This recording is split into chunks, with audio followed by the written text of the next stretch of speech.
चलिए, good evening आप सभी को। आज का ये हमारा क्लास नंबर 1 है, जिसमें हम पढ़ने वाले हैं वर्ण रचना के बारे में। ठीक है, देखिए, वर्ण रचना या फिर वर्णमाला भी आप लोग कह सकते हैं इसको। इसमें हमारा वर्णमाला है ना, उसके जो विभाजन है, वर्णमाला के जो 52 वर्ण हैं, उन सभी को हम पढ़ने वाले हैं। तो हमारा देखिए सबसे पहला क्लास है, क्लास नंबर 1, वर्ण रचना। ठीक है, सबसे पहले हम जानेंगे वर्ण के बारे में। वर्ण होता क्या है? तो देखिए, वर्ण है मुख से निकलने वाली प्रत्येक सार्थक ध्वनि। अब जो ये सार्थक ध्वनि आया है, सार्थक हम क्यों कहते हैं? क्योंकि वर्ण में ऐसे दो क्या मिलेंगे हमें, जैसे कि यह ज एक वर्ण है ना। तो ज में क्या होने चाहिए? एक तो व्यंजन होने चाहिए, एक स्वर होने चाहिए, है ना। या फिर स्वर और स्वर हो सकता है। तो उसमें स्वर और व्यंजन हो, उसे हम क्या कहेंगे? सार्थक ध्वनि कहेंगे। ठीक है, विसर्ग भी हो सकता है, लेकिन उसके साथ में क्या होता है? स्वर होता है। ठीक है, तो ऐसे वर्णों को ही हम क्या ऐसे जो वर्ण मिलते हैं, उसी को अक्षर मिलते हैं, उसी को हम क्या कहते हैं? वर्ण कहते हैं। ठीक है, देखिए, वर्ण व्यंजन व स्वर के संयुक्त रूप को क्या कहा जाता है? वर्ण कहते हैं। ठीक है, यानी कि स्वर और व्यंजन के जो संयुक्त रूप है, उसी को हम क्या कहते हैं? वर्ण कहते हैं। यानी कि वर्ण दो शब्दों से मिलकर बना है। एक तो व्यंजन है होता है उसमें, और एक क्या होता है उसमें?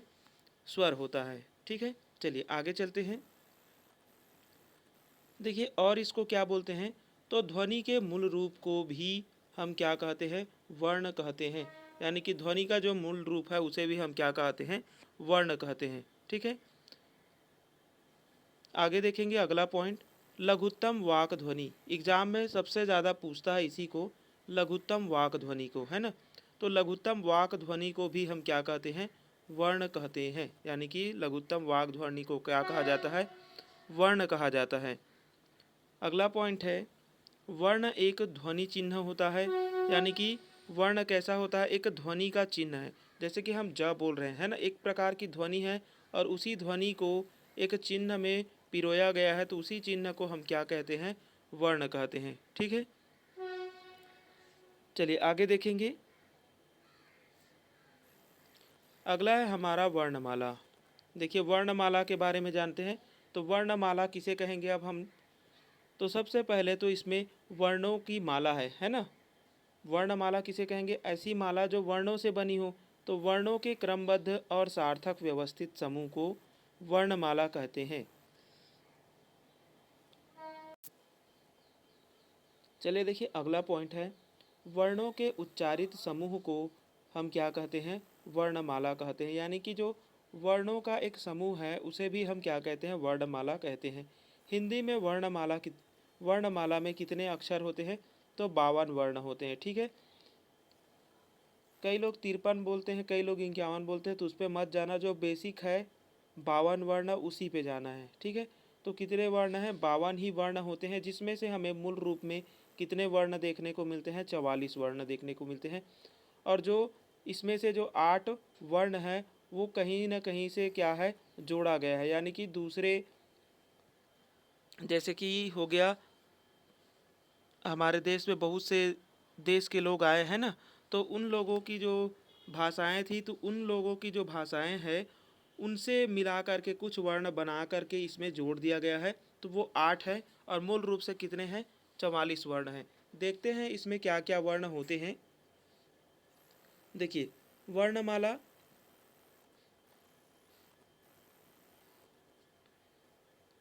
देखिए वर्णमाला के बारे में, ये है हमारे वर्णमाला के 52 वर्ण। 52 वर्ण में जो हमारे सबसे पहले तो मूल रूप में क्या मिलेंगे? 44 वर्ण मिलेंगे, है ना। उसमें क्या होगा? स्वर होगा और व्यंजन होगा, क्योंकि हम इसी के मेल को ही हम क्या कह रहे हैं? वर्ण कह रहे हैं ना। तो स्वर कितने देखने को मिलते हैं हमें? 11 देखने को मिलते हैं। और व्यंजन कितने देखने को मिलते हैं? तो 33 देखने को मिलते हैं। ठीक है, स्वर में क्या क्या आता है? तो अ आ इ ई उ ऊ री ए ऐ ओ औ, है ना। ये सभी आप लोग जानते होंगे। तो ये हमारे मूल कुल जो है वह 11 स्वर होते हैं। और जो व्यंजन है, जैसे कि हमारा वर्ग का वर्ण होता है, जैसे कि क वर्ग है, च वर्ग है, ट वर्ग है, त वर्ग है ना, प वर्ग है, तो ये सभी क्या हो जाएंगे हमारे, ये सभी हमारे मूल वर्ण में यानी कि मूल वर्ण के स्थान में रहते हैं। ठीक है, और दो और होते हैं, एक तो होता है अंतस्थ और दूसरा होता है ऊष्म व्यंजन। ठीक है, एक क्या होता है, ऊष्म होता है। तो ये थे हमारे कितने, 44 वर्ण। ठीक है, ये हमारे मूल हिंदी के कितने हैं, 44 वर्ण है, जिसमें हमारे स्वर और व्यंजन दोनों ही शामिल होते हैं। ठीक है, आ से लेकर के ये जो वर्ग वर्ण है और अंतस्थ और ऊष्म है ना, ये मिला करके क्या हो जाते हैं हमारे कुल 44 वर्ण हो जाते हैं। हम डिटेल में सभी को पढ़ने वाले हैं, है ना। यहाँ से आपको एक नंबर भी कहीं पर भी छूटने वाला नहीं है। ठीक है, चलिए अब हम देखते हैं जो वर्ण दूसरे दूसरे जैसे कि कह सकते हैं दूसरे वर्ण जो जोड़े गए हैं हिंदी में, उसमें क्या क्या है। तो देखिए, जोड़े गए वर्ण में अयोगवाह आते हैं, संयुक्त वर्ण आते हैं, द्विगुण व्यंजन आते हैं। ये सभी क्या है, अलग से जोड़े गए हैं, है ना। तो अंग और आहा जो है वह जोड़ा गया है, भले ही हम इसे वर्ण के अंदर में रखते हैं लेकिन ये भी जोड़ा गया है। ठीक है, संयुक्त वर्ण है छत्र ग्यस्र, ये सभी क्या है, जोड़े गए हैं। और एक होता है अढ़ा और अढ़ा और सढ़ा बोलते हैं ना, तो इन दोनों को भी क्या किया गया है, जोड़ा गया है। तो इस प्रकार से हमारे हिंदी में कितने वर्ण अलग से और जोड़े गए हैं, तो 8 जोड़े गए हैं। कुल तो हमारे पास कितने थे, 44 थे। ठीक है, 44 में से 11 स्वर हैं, 33 व्यंजन हैं। ठीक है, याद रखेंगे, एग्जाम में बहुत ज़्यादा पूछा जाता है। 11 स्वर है, 33 व्यंजन है, 2 अयोगवाह है और संयुक्त वर्ण की संख्या कितनी है, 4 है, जो कि 2 वर्णों के मेल से बनते हैं ना संयुक्त वर्ण।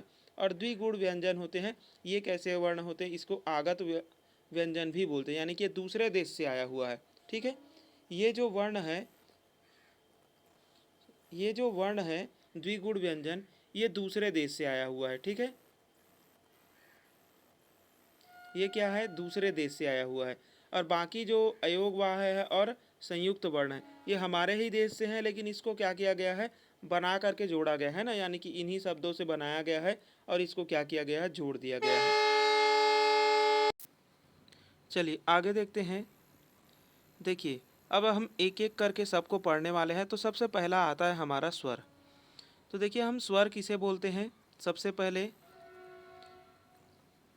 स्वर क्या होता है, ऐसे वर्ण जिनका उच्चारण स्वतंत्र रूप से होता है, उसे हम क्या कहते हैं, स्वर कहते हैं। यानी कि हम ऐसे वर्ण को स्वर कहते हैं जिनके उच्चारण में किसी और वर्ण की आवश्यकता नहीं होती है ना।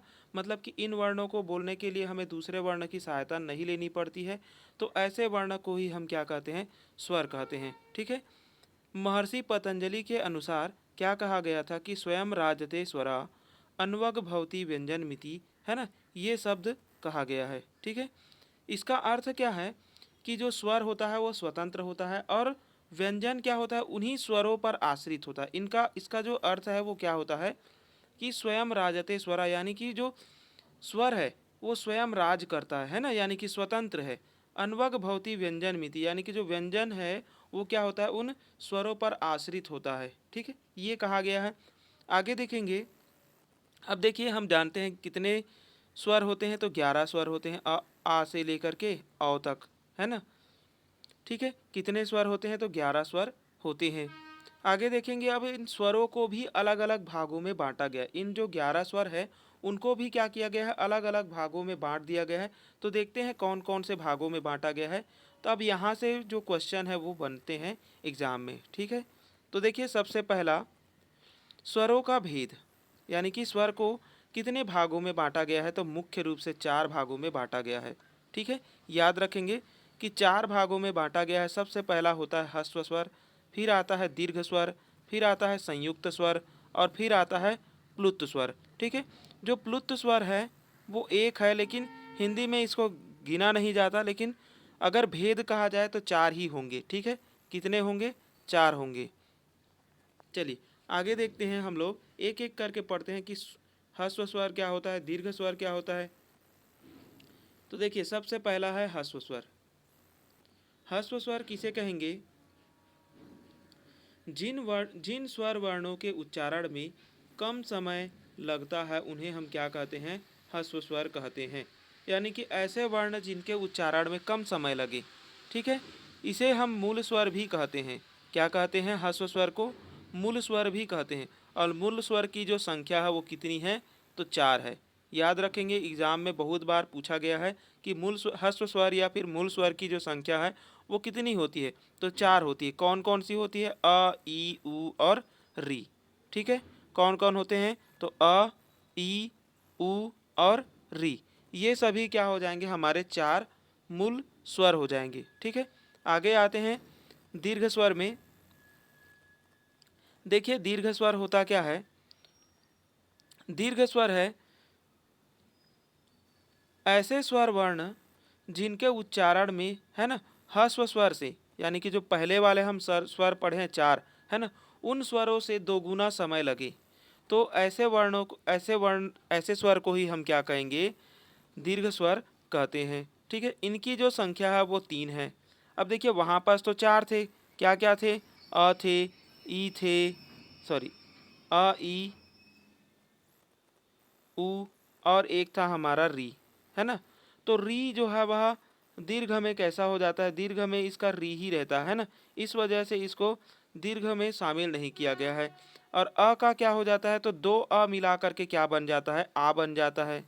दो अ मिला करके क्या बन जाता है? आ बन जाता है। ठीक है, ऐसे ही ई जो है, ये जो ई है, ये दो ई मिला करके क्या बन जाते हैं? इख बन जाते हैं। इसी प्रकार जो ऊ है, दो ऊ बना करके क्या बन जाते हैं? बड़ी ऊ की मात्रा बन जाते हैं, जिसे हम ऊन भी कहते हैं ना। तो देखिए ऊ जो है ये दो ऊ मिला करके बन रहा है, ऐसे ही ई जो है वह दो ई मिला करके बन रहा है। तो ये क्या हो गया? हम जो अ, ई, उ, री है ना, ये जो 4 वर्ण हैं, इनको जब हम उच्चारण करते हैं तो उससे हमें दोगुना समय लग रहा है, यानी कि हम उन वर्णों को क्या कर रहे हैं? 2 बार उच्चारण कर रहे हैं। तो इसलिए एक वर्ण बना दिया गया है आ, ई, उ, है ना। तो ये क्या हो गया? दीर्घ स्वर में गिना कहे जाते हैं। ठीक है, चलिए आगे देखेंगे संयुक्त स्वर के बारे में। अब ये संयुक्त स्वर क्या है? तो देखिए संयुक्त, संयुक्त का अर्थ ही है जोड़ना, है ना, संयुक्त करना। तो यहाँ पर क्या किया गया है? 2 स्वर वर्णों को मिला करके एक नए स्वर बनाए गए हैं। ठीक है, जिन्हें हम क्या कहते हैं? संयुक्त स्वर कहते हैं। अब देखिए किन किन वर्णों को मिला करके संयुक्त वर्ण स्वर जो है वह बनाए गए हैं। तो सबसे पहले है आ के साथ में ई को मिला दिया गया है। आ को मिलाकर आ के साथ में किसको मिलाया गया है? ई और ई को मिलाया गया है। तो क्या बन गया? ए बन गया। ऐसे ही आ के साथ में जो ए है, ए हमें जो प्राप्त हुआ, उस ए और ए को मिलाते हैं तो हमें ए प्राप्त होता है। ऐसे ही आ के साथ में उ को जब हम मिलाते हैं तो क्या बनता है? ओ बनता है। और इसी प्रकार आ आ के साथ में ओ औ को मिलाएंगे तो क्या बन जाएगा? औ की मात्रा बन जाता है। ठीक है, चलिए यहाँ पर जो संयुक्त स्वर है इसकी जो संख्या है वो कितनी मिली हमें?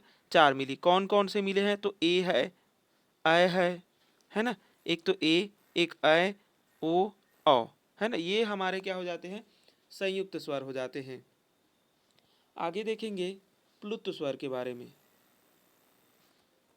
देखिए प्लुत स्वर क्या होता है? इसको भी हिंदी के प्रकार में लिया गया है।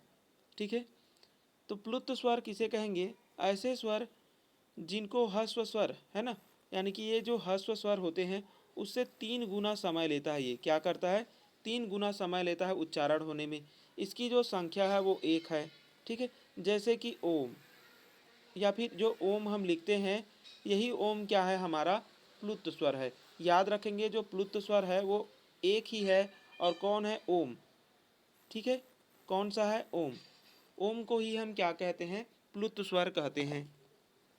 अब देखिए यहाँ से कई लोगों के मन में डाउट होगा कि इसको तो एग्ज़ाम में पूछा नहीं जाता है। तो इसको एग्ज़ाम में पूछा नहीं जाता है, लेकिन इसको जब हम संधि पढ़ते हैं, है ना, तो संधि पढ़ते हैं तो इसका यूज़ हमें हिंदी में देखने को मिलता है। ठीक ली, इस वजह से ये क्या हो जाता है? इम्पोर्टेंट हो जाता है। ठीक है, एग्ज़ाम में भले ही पूछा ना गया हो, लेकिन इसका जो यूज़ है वो संधि में हुआ है, और संधि में जा कर के इसको पूछा गया है बहुत बार एग्ज़ाम में, है ना। चलिए आगे देखेंगे, अगले पॉइंट को हम पढ़ेंगे। अब है हमारा मात्रा या उच्चारण के आधार पर जो स्वर है उनको किन भाग तीन भागों में बांटा गया है। कौन कौन से? देखिए, मात्रा या उच्चारण के आधार पर, है ना, स्वर का वर्गीकरण देखेंगे। ठीक है, तो मात्रा या उच्चारण के आधार पर तीन प्रकार से हमें स्वर देखने को मिलेंगे। एक तो होगा, देखिए, केवल एक वर्ण वाले, एक हो सकता है दो वर्ण वाले, है ना, एक हो सकता है आ करके, ये हो गया अ और अ मिला करके दो वर्ण वाले। तीसरा जो है वह ओम हमें मिला है ना, तो ये भी क्या है, ओम जो है वह आ ओ और अंग की मात्रा से मिलकर बना होगा, या किसी और वर्णों से क्या किया गया है, संयुक्त किया गया है ना। तो इस प्रकार से मात्रा के आधार पर हमें कितने वर्ण देखने को मिलेंगे? तीन वर्ण देखने को मिलेंगे, एक मात्रिक, द्विमात्रिक और एक हो जाएगा त्रिमात्रिक। ठीक है, देखते हैं कौन कौन से हैं।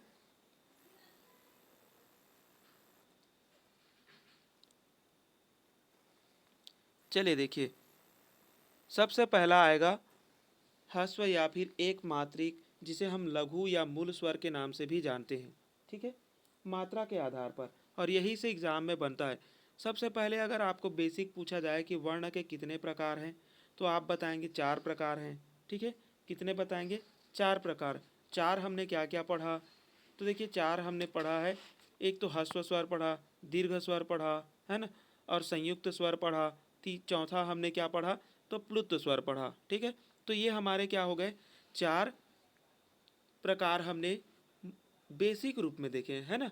अब उसमें अगर मात्रा पूछ दिया जाए, मात्रा के आधार पर कितने भेद हैं, तो मात्रा के आधार पर तीन भेद हैं, है ना, एक मात्रिक, द्विमात्रिक और एक होता है त्रिमात्रिक, है ना, जिसे हम एक मात्रिक वाले को क्या कहते हैं?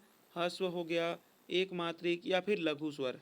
ठीक है, अब देखिए ये क्या है, ऐसे स्वर वर्ण जिनके उच्चारण में कम समय लगता है, उसे हम क्या कहेंगे? एक मात्रिक, ह्रस्व या लघु या फिर मूल स्वर कहेंगे। ठीक है, ये उसके नाम हैं, और इन्हीं नामों से एग्जाम में क्वेश्चन बनते हैं। ठीक है, उदाहरण देखेंगे कौन कौन से हैं। तो एक मात्रिक स्वर कौन कौन से हैं? अ, ई, उ और री। इनके हम और टुकड़े नहीं कर सकते, है ना, इसके हम टुकड़े नहीं कर सकते, इसीलिए इसे क्या कहा गया है?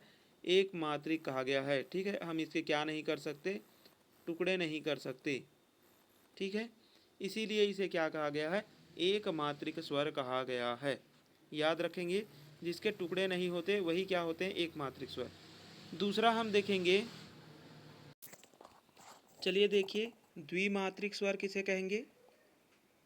तो देखिए, द्विमात्रिक स्वर ऐसे स्वर जिनके उच्चारण में ह्रस्व स्वर का दोगुना समय लगता है, क्या कहलाएगा? द्विमात्रिक स्वर कहेंगे। यानी कि इसके क्या हो सकते हैं? टुकड़े हो सकते हैं। इन मात्राओं के क्या होते हैं? टुकड़े होते हैं। ठीक है, उन्हें हम द्विमात्रिक स्वर कहते हैं। अब देखिए, इसमें कौन कौन से शामिल हो जाते हैं द्विमात्रिक में? तो द्विमात्रिक में एक तो आता है आपका दीर्घ, दीर्घ एक द्विमात्रिक स्वर है, और एक होता है इसमें संयुक्त, दोनों ही शामिल होते हैं। ठीक है, दोनों ही क्या होते हैं? शामिल होते हैं। उसी को हम क्या कहते हैं? दीर्घ या द्विमात्रिक स्वर कहते हैं।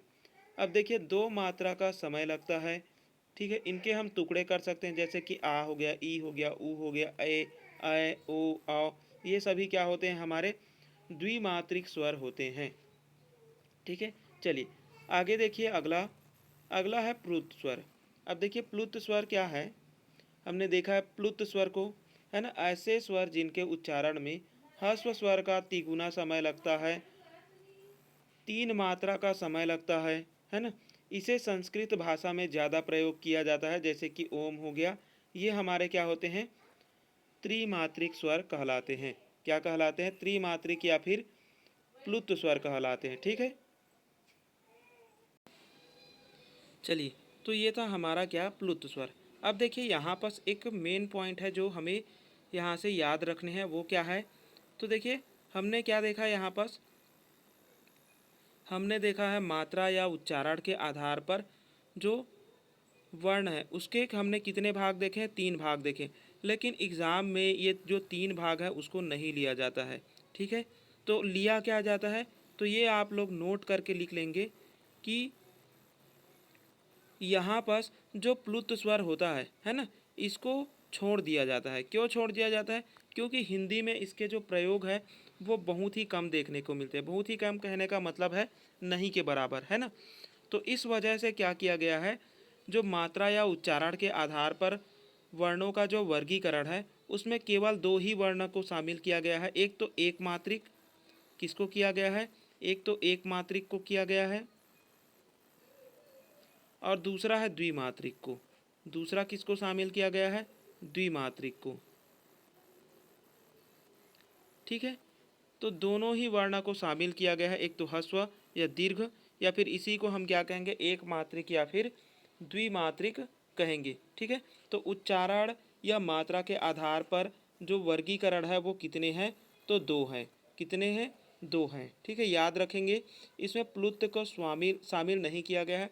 अब देखिए, पढ़ाने का उद्देश्य क्या है कि एक एग्ज़ाम में क्वेश्चन बना था कि मात्रा या उच्चारण के आधार पर, है ना, स्वर वर्ण के दो प्रकार हैं और स्वर वर्ण के निम्न प्रकारों में से किन प्रकार को शामिल नहीं किया गया था, है ना। उसमें ऑप्शन दे दिया गया था और उसमें हमें लेना था प्लुत स्वर को। ठीक है, तो ऐसे क्वेश्चन एग्जाम में बन जाते हैं। ठीक है, चलिए आगे देखेंगे। अब देखिए आगे हम पढ़ते हैं जीभ के प्रयोग के आधार पर। तो देखिए, हम जो जीभ है हमारे, उसके प्रयोग के आधार पर जो स्वर है उसको भी वर्गीकृत किया गया है। हमने सबसे पहले क्या देखा, बेसिक रूप से चार प्रकार देखे। उसके बाद मात्रा के रूप में हमने कितने देखा, तो दो प्रकार देखे, है ना। ऐसे ही अब हमारा आता है जिह्वा के आधार पर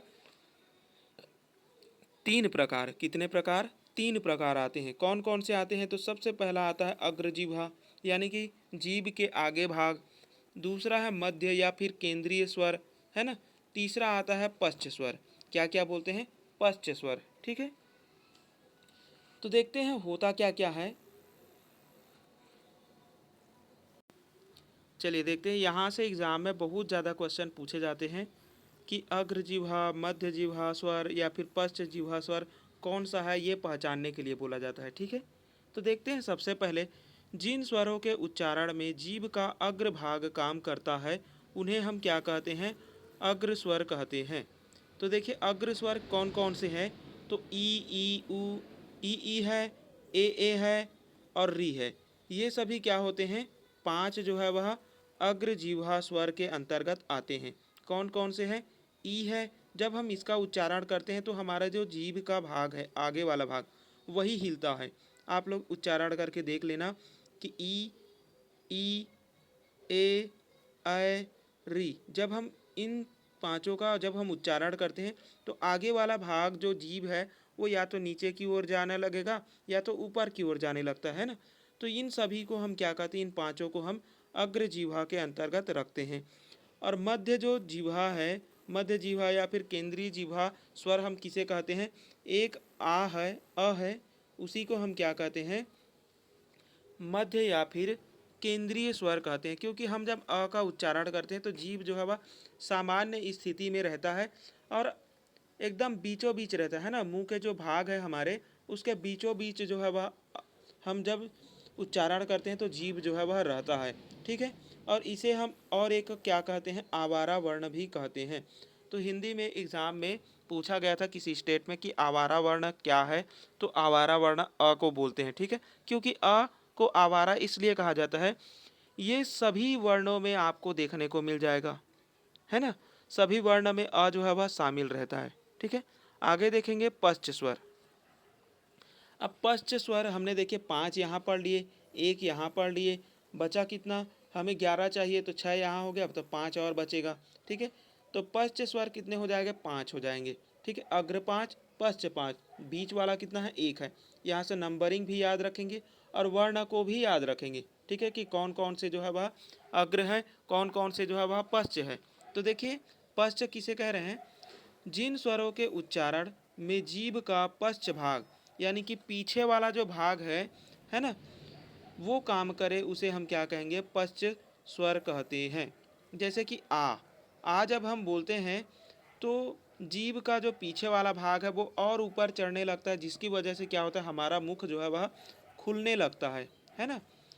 ऊ ऊ का जब हम उच्चारण करते हैं तो जीभ जो है देखना पीछे की ओर जाने लगता है। ऊ जब आप बोलोगे तो पीछे की ओर वो जा रहा है, लेकिन इसका ये अर्थ है कि उसका जो पीछे वाला भाग है जीभ का वो ऊपर उठ रहा है। ऐसे ही ऊ, ओ, औ ये सभी क्या है, जीभ को पीछे की ओर खींचते हैं और जो पीछे वाला भाग है वही काम कर रहा है ना। तो इसलिए हम इसे क्या कहते हैं, पश्च स्वर कहते हैं। क्या कहते हैं, पश्च स्वर कहते हैं। यहाँ से एग्ज़ाम में बहुत ज़्यादा क्वेश्चन पूछा गया है तो याद रखेंगे, है ना। चलिए आगे देखते हैं। अब है होंठ के आधार पर स्वरों का वर्गीकरण। अब देखिए, अब होंठ के आधार पर भी इन कर लिया गया है स्वरों का वर्गीकरण। यहाँ से भी एग्ज़ाम में क्वेश्चन बने हैं। देखिए, होठों की स्थिति के आधार पर जो स्वर है उसको भी बांटा गया। किस किस में बांटा गया, एक तो अवृत्त या फिर अगोलक और एक है वृत्त गोलक, है ना। तो देखिए यहाँ पास अवृत्त और वृत्त कहने का अर्थ है कि जब हम स्वर वर्णों का जब हम उच्चारण करते हैं तो हमारा जो होंठ है या तो थोड़ा गोल बनने लगता है या तो नहीं बनने लगता है ना। यानी कि थोड़ा सा अवृत्त जैसे दीर्घ वृत्त जैसे बनने लगता है या फिर वृत्त जैसे बनने लगता है, ठीक है। तो उसी को हम क्या कहते हैं, अवृत्त या फिर वृत्त। तो देखिए सबसे पहले क्या है, ऐसे स्वर वर्ण जिनका उच्चारण करने पर होंठ गोलाकार न बने उसे हम क्या कहेंगे, अवृत्तमुखी या फिर अगोलक वर्ण कहेंगे। कौन कौन से हैं ऐसे वर्ण, तो देखिए यहाँ पर 7 वर्ण आते हैं अवृत्त में। कितने वर्ण आते हैं, 7। तो नंबर भी याद रखेंगे, एग्जाम में नंबर भी पूछे जाते हैं। तो कितने अवृत्तमुखी होते हैं, तो कितने हैं, 7 हैं। तो वृत्त बच जाएंगे हमारे पास 4, ठीक है। तो देखिए ऐसे स्वर वर्ण जिनका उच्चारण से क्या हो, गोलाकार न बने होंठ, जैसे कि अ है, आ है, ई है, ए है और री है, इन सब से क्या होता है, अवृत्तमुखी बनता है। तो हमें याद क्या करना है, तो हमें याद रखना है वृत्तमुखी को, क्योंकि वृत्तमुखी में केवल 4 वर्ण है, ये आप याद रख लो। बाकी जो बचा वो क्या हो जाएगा, अवृत्तमुखी हो जाएगा। तो उ ओ औ, उ और ओ और जो है वह वृत्तमुखी वर्ण होते हैं, क्योंकि इनके उच्चारण से हमें क्या मिलता है, जो होंठ है वो गोलाकार बनने लगता है। जैसे कि उ ओ, है ना। इसका जब हम उच्चारण करेंगे क्या होगा, होंठ जो है वह गोलाकार बनने लगता है, ठीक है। चलिए आगे देखते हैं। अब देखिए चौथा वर्गीकरण। अब चौथा वर्गीकरण क्या है, मुख द्वार के खुलने के आधार पर। अब देखिए क्या दे दिया, मुख द्वार के खुलने के आधार पर, यानी कि जो हमारा मुख है वो कितना खुल रहा है, खुल रहा है, नहीं खुल रहा है, आधा खुल रहा है ना, कि आधा बंद है। तो इसके आधार पर भी वर्गीकृत किया गया है। तो कितने भागों में बांटा गया है, तो 4 भागों में। एक तो वृत्त, विवृत्त जिसे हम ओपन कहेंगे, है ना। विवृत्त यानी कि ओपन हो गया, जो पूरी तरह से खुल जाता है। दूसरा हो गया अर्धविवृत्त, हाफ ओपन हो जाएगा, ठीक है। अर्ध संवृत्त हाफ क्लोज, और एक होता है संवृत्त क्लोज, लगभग है ना, पूरी तरीके से क्लोज नहीं है, ये लगभग है, ठीक है, लगभग होते हैं, ठीक है। यानी कि क्लोज में भी हम इन वर्णों को बोल पाते हैं और लगभग क्लोज रहता है। चलिए कौन कौन से आएंगे उसको हम देखते हैं। तो देखिए सबसे पहला आता है हमारा ओपन वर्ण यानी कि विवृत वर्ण, ठीक है। देखिए विवृत या फिर ओपन वर्ण, जिन स्वरों के उच्चारण से मुख द्वार जो है वह पूरा खुलता है उसे हम क्या कहते हैं, विवृत वर्ण कहते हैं। और इसकी जो संख्या है वो कितनी है, 1 है। और किसके बोलने से, आ के बोलने से जो है वह मुख जो है वह पूरी तरीके से खुल जाता है, ठीक है। अगला है अर्ध विवृत, यानी कि हाफ ओपन की बात हो रहा है, ठीक है। कौन कौन है यहाँ पास, तो यहाँ पास 3 वर्ण शामिल होते हैं। कितने वर्ण, 3 वर्ण। एक तो अ है, ए है और औ है, अ ए और औ, है ना। अ है, ए है और औ है, जो क्या करते हैं, अर्ध विवृत बनाते हैं, ठीक है। आगे देखेंगे अगला। अगला देखिए अर्धसमृद्ध। अर्धसमृद्ध, समृद्ध का अर्थ ही होता है बंद होना, है ना। तो देखिए यहाँ पास कौन कौन से हैं। मुख द्वार हो जाए, मुख द्वार क्या होगा यहाँ पास, आधा बंद होगा। जैसे कि ए और ओ का उच्चारण करते हैं तो क्या होता है, आधा बंद होने लगता है। ठीक है, आगे चलेंगे। चौथा पॉइंट है समृद्ध, जिसे हम क्लोज कह रहे हैं, है ना। तो क्लोज जैसे कि जिन स्वर वर्णों के उच्चारण से मुख द्वार जो है वह लगभग बंद होता है ना। कैसा होता है, लगभग बंद होता है, पूरी तरीके से बंद की बात नहीं की गई है, लगभग बंद। जैसे कि ई, ई, ई ऊ ऊ, है ना। इन वर्णों का जब हम उच्चारण करते हैं तो क्या होता है, लगभग बंद होने लगता है। ठीक है, चलिए अगला वर्गीकरण देखते हैं जाति के आधार पर। ठीक है, इसके क्वेश्चन भी बनते हैं छोटे छोटे एग्जाम में। चलिए, जैसे कि इसमें है दो प्रकार से बांटा गया है जाति के आधार पर, एक तो सजाति, दूसरा होता है विजाति।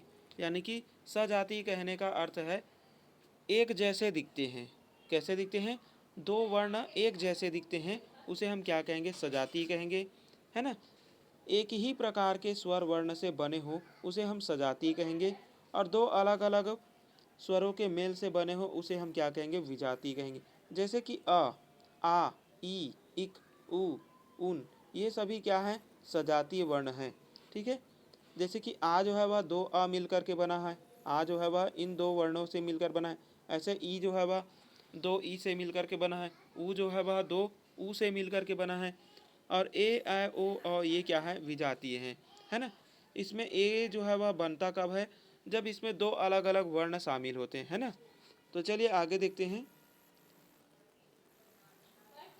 यहाँ से हो गया हमारा जो स्वर था उसके हमने वर्गीकरण हमने पढ़ लिए।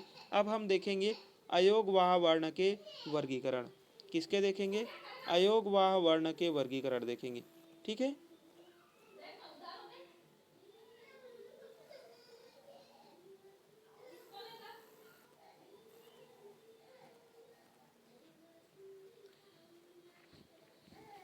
चलिए देखते हैं। देखिए अयोगवाह वर्ण हम किसे कहते हैं, ऐसे वर्ण जो न तो पूर्णतः स्वर है और न ही पूर्णतः व्यंजन होते हैं। क्या बोल रहा है यहाँ पर, कि ऐसे वर्ण जो पूर्णतः स्वर भी नहीं है और न ही वो पूर्णतः क्या होते हैं, व्यंजन होते हैं, उसी को हम क्या कहते हैं, अयोगवाह कहते हैं। क्या कहते हैं, अयोगवाह कहते हैं। ऐसे वर्ण जो स्वर के बाद और व्यंजन के पहले आते हैं। यानी कि देखिए यहाँ पर अगर स्वर है और यहाँ पर यदि व्यंजन है ना, तो इन दोनों के बीच में जो वर्ण आएंगे उसी को हम क्या कहेंगे, अयोगवाह वर्ण कहेंगे। ठीक है, अब अयोगवाह हिंदी में दो वर्ण होते हैं। कौन कौन से होते हैं, ये सभी आप लोग जानते होंगे। एक तो अंग है और एक अह है। क्या है, एक अंग है और एक अह है। ठीक है, चलिए अंग को हम क्या कहते हैं, अनुस्वार कहते हैं। क्या कहते हैं, अंग को अनुस्वार कहते हैं। इसी प्रकार जो अ है उसे हम क्या कहते हैं, विसर्ग वर्ण कहते हैं। ठीक है, अंग को हमने क्या कहा, अनुस्वार, और अह को हमने क्या कहा, विसर्ग वर्ण। अब देखिए ये जो अनुस्वार है और विसर्ग है ना, इसमें हम इसको विसर्ग और अनुस्वार क्यों कहते हैं वो भी देख लो। देखिए अनुस्वार और एक है विसर्ग। अनुस्वार क्या है, इसकी ध्वनि नाक से निकलती है ना। और इसका जो प्रतीक है वो कैसा है, एक डंडी बना देंगे, उसके ऊपर में एक छोटा बिंदी, है ना, तो वो क्या हो जाता है, हमारा अनुस्वार हो जाता है। ठीक है, चलिए और दूसरा है अह। अह का उच्चारण ह के समान होता है ना। किसके समान होता है, ह के समान। तो उसे हम क्या कहते हैं, और इसका प्रतीक चिन्ह भी आप लोग देख लेंगे। ठीक है, ये हो गया हमारा अनुस्वार और विसर्ग। अब देखिए इन दोनों में अंतर, सॉरी यहाँ पर दूसरा है अनुस्वार और एक होता है अनुनासिक स्वर। ठीक है, इन दोनों में हमें क्या देखना है, अंतर देखना है। दोनों ही दिखते तो समान हैं लेकिन होते अलग अलग हैं। कैसे होते अलग अलग हैं, जैसे कि देखिए अनुस्वार में क्या होता है, एक छोटा बिंदी होता है लाइन के ऊपर में, है ना, क्या होता है, एक लाइन के ऊपर में एक छोटा बिंदु होता है, और अनुनासिक जो है वह लाइन के ऊपर में चंद्र बिंदु होता है। क्या होता है, चंद्र बिंदु होता है। ठीक है, देखिए अनुस्वार के बारे में सबसे पहले, स्वर के बाद आने वाला एक व्यंजन होता है। क्या होता है, व्यंजन जिसकी ध्वनि नाक से निकलती है। ठीक है, और जो हमारा अनुनासिक है वो क्या होता है, इसके उच्चारण में वायु या ध्वनि जो है मुख के साथ साथ नाक से भी निकलती है। और जो अनुस्वार है वो क्या होता है, केवल नाक से, है ना। और अनुनासिक किससे होता है, दोनों से निकलता है, मुख से भी और नाक से भी। जैसे कि हम अंगूर, कंकड़, है ना, ये सभी क्या होते हैं, हमारे अनुस्वार वर्ण होते हैं। और जैसे कि चांद, आंगन, दांत, है ना, भांति, ये सभी क्या होते हैं, हमारे अनुनासिक होते हैं। ठीक है, अनुस्वार को शिरोरेखा के ऊपर बिंदु के रूप में हम दर्शाते हैं। ठीक है, और इसी प्रकार जो है इसका जो है वह चंद्र बिंदु के समान होता है। प्रतीक चिन्ह कैसा होता है, चंद्र बिंदु के समान। आगे देखेंगे, अनुस्वार को वर्ण में गिना जाता है जबकि अनुनासिक को वर्ण में गिनती नहीं की जाती है। ठीक है, बस यही फर्क है यहाँ पर दोनों में। ठीक है, चलिए आगे चलते हैं। अब हमारा है व्यंजन वर्ण। ठीक है, व्यंजन वर्ण को हम अगले क्लास में पढ़ेंगे। आज के लिए इतना ही। स्वर वर्ण, व्यंजन वर्ण जब हम पढ़ेंगे उसके बाद में हम स्वर और व्यंजन के क्वेश्चन करेंगे। ठीक है, फिर हम आगे चलेंगे, जो मेन टॉपिक है उसकी हम पूरे थ्योरी क्लास करने वाले हैं। ठीक है, तो इसलिए हमारे चैनल को लाइक, शेयर एंड सब्सक्राइब ज़रूर करें अगर आपको हिंदी पढ़ना है तो। ठीक है।